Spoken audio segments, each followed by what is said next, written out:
Before you send an email, you should verify that it is the best communication method. If you have to say something that will take too long to say in an email, maybe it might be upsetting or it might be misunderstood without the proper tone, you should always call or talk to the person face to face. Written tone may be taken out of context. That said, email is a great, efficient way to communicate with customers. While sometimes a phone call is the best medium for a conversation, quick or extremely detailed explanations can sometimes be best conveyed over email. If you are responding on behalf of an organization, you should never communicate with a customer through your direct or personal business email address. All customer and support related communication should happen within your support ticketing system. This is very important to maintain documentation and to track the issue thoroughly. Also, this protects you as the person helping the customer. Should that customer complain, we can go back and look at the interaction to see exactly what was said and where something may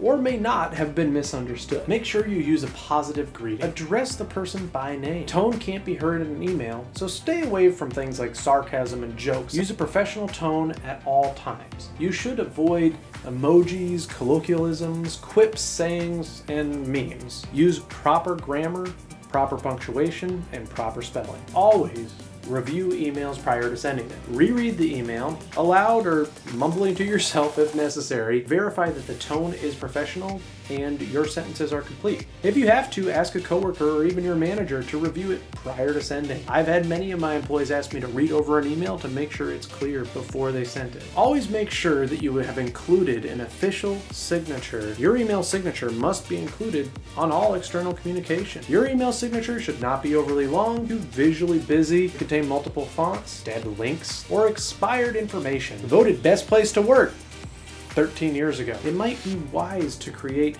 external job titles if your internal job titles are overly confusing or don't make sense to someone in a different industry. Tier 1, Tier 2. We don't want to create confusion. I'm personally against placing levels in signatures for support agents. You might unintentionally undermine the communication from your agents and encourage people to break process. That person is an analyst too, so I'm going to email that person directly. If you have an expertise or specializations, that can be helpful and add credibility. Marketing and communication support, software support, Windows specialist, warehouse and operations specialist. Many places have canned responses for responding to their end user. I'm typically against them as I've seen them too often become a crutch for support agents. But they do have a place. If they're used well and you have a procedure and a process surrounding their use, canned responses can be great. They receive the same email multiple times, so they can search for it in their email and find that later.